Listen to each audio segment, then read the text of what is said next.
Hello, this is Kim Victoria presenting another Baby Steps to Drawing Success video. And today I'm going to combine some of the things we've already been doing, specifically the measuring, the circles and ovals, and we're going to draw this flower. Two flowers, actually. And I took this photo. It's near where I live. We get a lot of these guys, these beautiful sunflowers. So it's a great subject. I'm also going to sneak in a little something about making decisions. Okay, so we're going to draw this sunflower, and I've got a nice full-size sheet here, and I'm seeing the placement of this sunflower. And again, so now if I get into measuring and I measure that whole sunflower, and I know it's right around here somewhere. So I'm holding my pencil up so that I'm seeing the photograph, and I'm comparing how far away is the bottom edge of that sunflower compared to the top and to the bottom. Well, as it turns out, it's right about halfway. And I'm also measuring it, the horizontal and the vertical, so that I know, well, how round is it based on this photo that I took? Well, what I am finding out is that it's very square. So I'm placing it a little off to the left here. I'm making that decision. So I'll start here and end here. And again, I'm creating my little box. I don't have to create the whole thing. I can start to see a little bit of a circle happening here. So what I have found out is that flower is going to fit in here really well. Now, if I go back and I measure again, oh, that is interesting. I find out that the center of the flower is the same distance as the length of the petals. So I might need to do a little checking to make sure that when I measure this, I'm creating a center of the flower that is centered within the petals. And this is just, when you're just drawing for fun, you don't have to be this technical, and you won't need to be. But when you are learning, it's very useful to develop this ability to see these different things. So this gives me the general idea of the center of the flower and the petals, and then there's this little guy down here. Well, let's see, how big is that little guy compared to the big flower? Well, when I go to measure by holding my pencil up, looking at the photo, he's right about the same width in his overall circle as from here to here. And I'm going to just kind of eyeball this too and see, well, he's a little bit more off to the side here, and he's pretty close. I'm going to make a decision to put him a little bit close here and go from here to here and from here to here.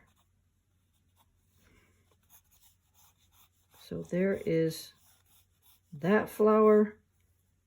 And again, I'm seeing that the distance on the diameter of the eye of the flower is the same as the distance from the petals. So that gives me some of those shapes started. Now, the thing to know about flowers is the stem is behind the center point. It's kind of one of those, when you realize it, it's like, oh, of course. So you always want the stem to appear as if it has indeed emerged from the center. And I'm looking at this stem as having some interesting angles, and I want to catch those angles.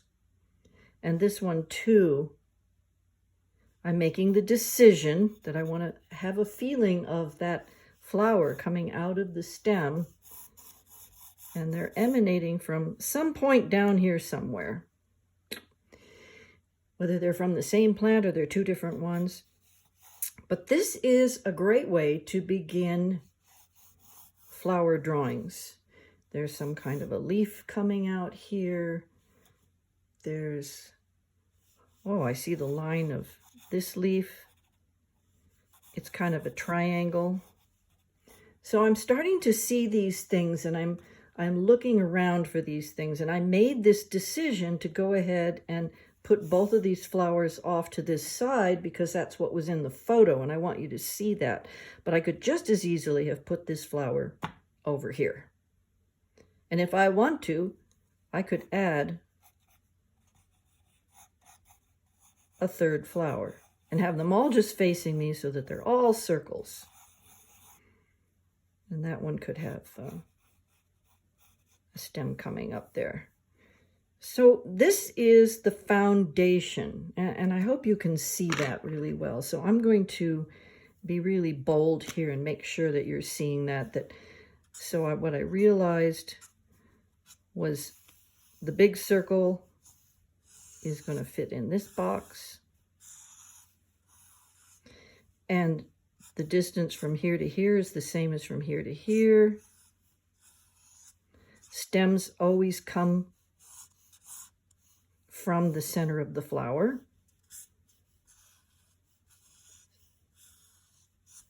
And same with the little guy. And I made a decision that the stem was going to be going on this angle as it is in the photo, and I could change that. You can always make a decision to do something different. And I thought, well, I think 3 would be nice. So I'm going to add a third flower. I've made that decision. Now, when it comes to the petals, again, they all come from the middle. So when you're thinking about that, it's much easier to be thinking about how they come from the center. And you don't have to be absolutely perfect with that. The idea is the flower petals themselves all have their own little unique twists and turns, and it makes it have a little more character. Normally I would do this in pencil, and you can see, you can count the petals if you want to. Anything you want to do here is just fine. And again, I was seeing that the trajectory of the line of that leaf was kind of a triangle coming off here. And we're going to look for some other leaves. I see something down here.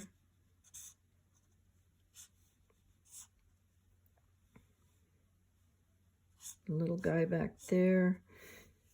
And if I was doing this in pencil, then I could work my way up to all of these different things. I just wanted to get you started in this video, seeing how you're making a decision as to how big you're going to be placing things in this picture plane that you have that you're working on.